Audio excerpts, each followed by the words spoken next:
Right, team, we're going to have a quick look at simultaneous equations. This time we're going to look at a question which is best suited to the elimination method.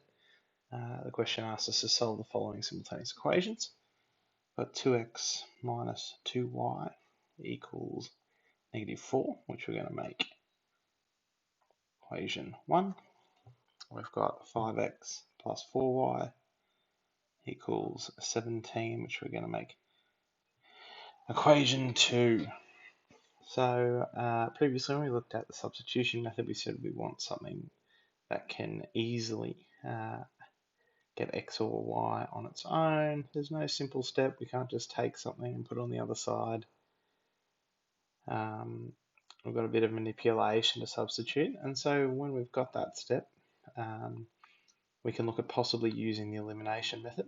And a good sign that we're using the elimination method is that we have x or y values that are pretty close together, or other factors of each other, or have a common factor that we could times together. And when we look at this question, what gets my interest is this -2y in equation 1 and this plus 4y in equation 2. And what I'm thinking is, you know what, if I could somehow make this 2y 4y and have a negative and a positive, and I could add those together and I could get rid of the y variable altogether. And what I'm thinking there is that if I had -1 and then I had added that 1 to that, positive 1 to that, well, -1 plus 1 would give me 0. So if I could have something that's like -4y and then add 4y, then I could get rid of that y variable. So when I look at that, I think, you know what, I need to get equation 1 and times it by 2, times the whole equation by 2. So that's going to get 2x times 2 minus 2y times 2 equals -4 times 2. We solve all that, we get 4x minus 4y equals -8. And we're going to call that equation 3. So now that I've got this equation, I realize that I can add. So I'll put it in red so it stands out. I'm going to add equations 2 and 3. Okay, so I'm going to have equation 2 is 5x plus 4y equals 17.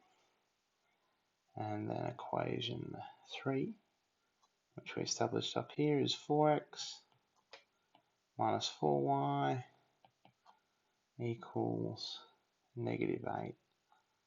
And what I'm going to do, I'm going to add all these separate things together. So I'm going to add my x values. So 5x, put a little plus sign there. And I'm going to add my y values, put a plus sign there. And I'm going to add, should put that in a different color. Going to add my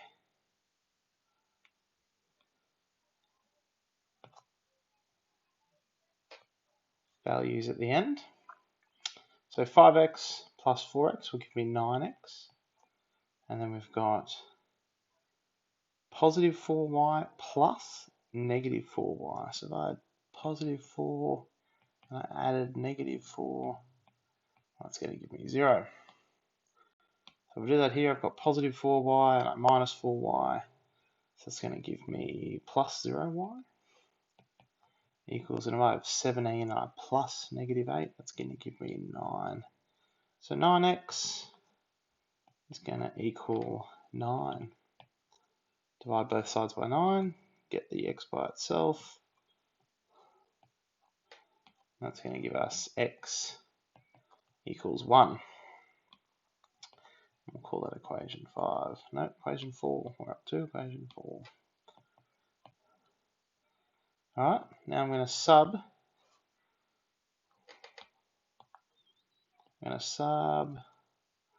equation 4 into equation 1.